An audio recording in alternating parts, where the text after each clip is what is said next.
I started this day a little early than usual because we planned to visit ISKON temple today.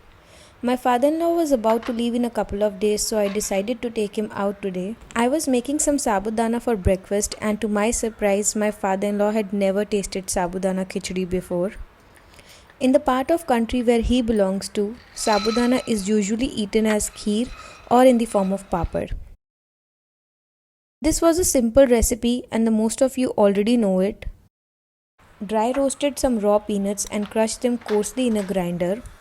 Added some ghee to a pan and crackled some cumin and mustard seeds in it. Now added some curry leaves followed by boiled potatoes. Added overnight soaked sabudana along with peanuts. Seasoned with some salt, coriander powder and lemon juice. After taking out a portion for Kisha, I added green and red chilies to the dish.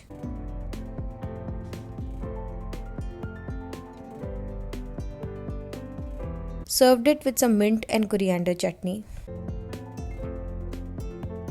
I am not a big makeup fan, but I like to apply some when I am going out. I keep my makeup stock very limited, but make sure it is only good quality stuff.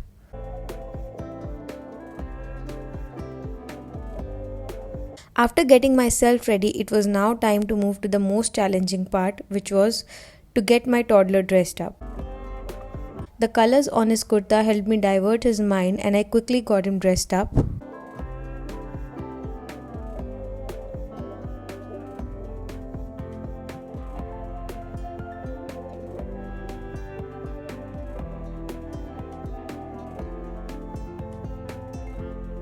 We reached ISKON around 12 because 12:30 was the aarti time.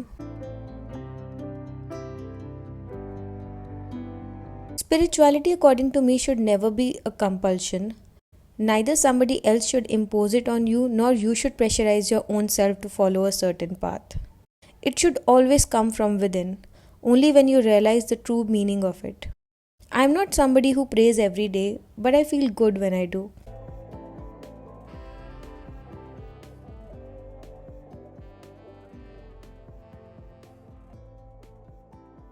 Right after ISKCON Aarti, we went to my favorite South Indian restaurant in Mumbai, Dakshinayan.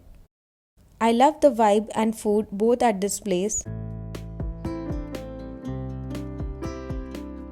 We ordered medu vada, masala dosa and cheese dosa for Kisha. My father-in-law also loved the food here. Even though we were badly stuffed, I couldn't resist ordering my favorite tomato rice. I definitely could not eat it, so we got it packed.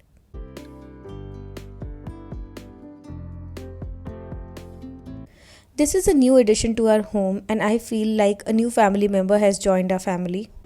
It was around 6 p.m. and Kisha usually goes to play at this time with our help. I either prepare dinner at this time or go for swimming if the dinner is already prepared. But today it was a day for both.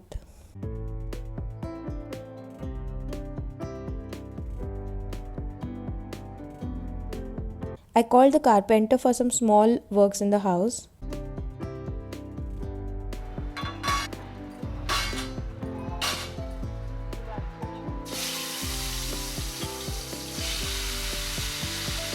I was making aloo karela sabzi and moong dal for dinner.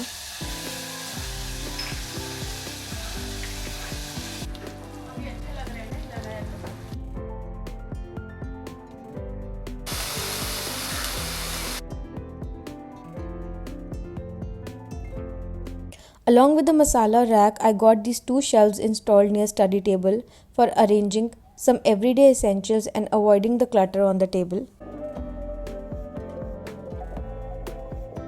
I was still left with some 45 minutes before dinner time, so I thought of going for a quick swimming session. I wish I had learned swimming much before, so I could have enjoyed this amazing activity for many years, but it is better late than never. Now when I know how to swim, I do it almost every day. It is the best form of exercise, I feel. Back to the chores, I served dinner to Kisha around 7:30 and he slept by 8. And now I was serving dinner to my father-in-law, some tomato rice from the lunch, karela, roti and dal. I usually serve some buttermilk with food, but today I didn't have any curd, so I made him this refreshing Gond Katira and rose drink. The day was not over yet. After finishing all the work, I started preparing a cake sponge for my anniversary cake. I was making a chiffon cake base here, which requires egg whites and yolks to be separated. I've got this small but very useful tool for doing that. Now adding some lemon juice and sugar to the egg whites, whisk it on high speed to make meringue. We need to achieve this ribbon-like consistency. Now to the egg yolks, I'm adding flour, flavoring agent, baking powder, some neutral oil and mixing it well. Now first adding only 2 to 3 spoons of egg white to dilute the consistency and then mixing both the mixtures together. Pour this mixture to the greased baking tin and bake for 1 hour at 180 degrees. Though my day was over and I went to sleep, but I would want to show you guys how I completed this cake and celebrated our anniversary.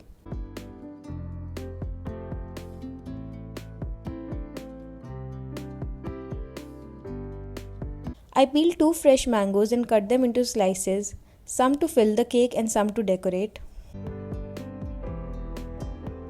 I also pureed a few slices to make a pattern on the cake. I thought of experimenting with agar-agar jelly for this cake. I made a sugar, water and agar solution, poured this solution to a greased tin and made a random pattern with mango puree.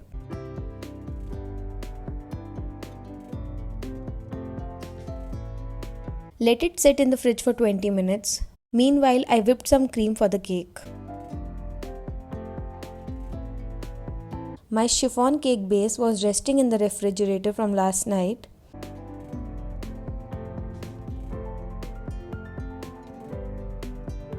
I cut it into 2 halves, soaked first layer with some water and sugar solution, and then added whipped cream, followed by a generous layer of mangoes.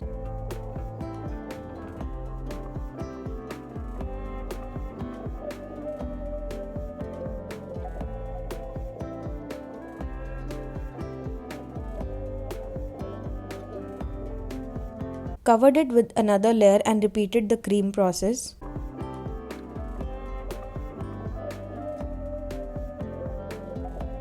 Crumb coated the cake before giving it a final layer of cream coating.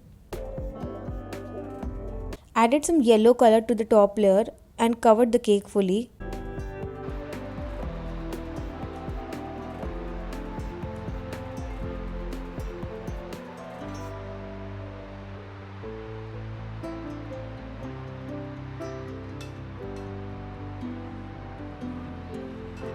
Agar jelly was also ready. Demolded it and very carefully placed it on the cake. This was actually very difficult because the jelly was too fragile to handle.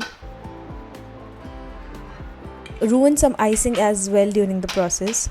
But since this cake was for home, I could experiment without any worries.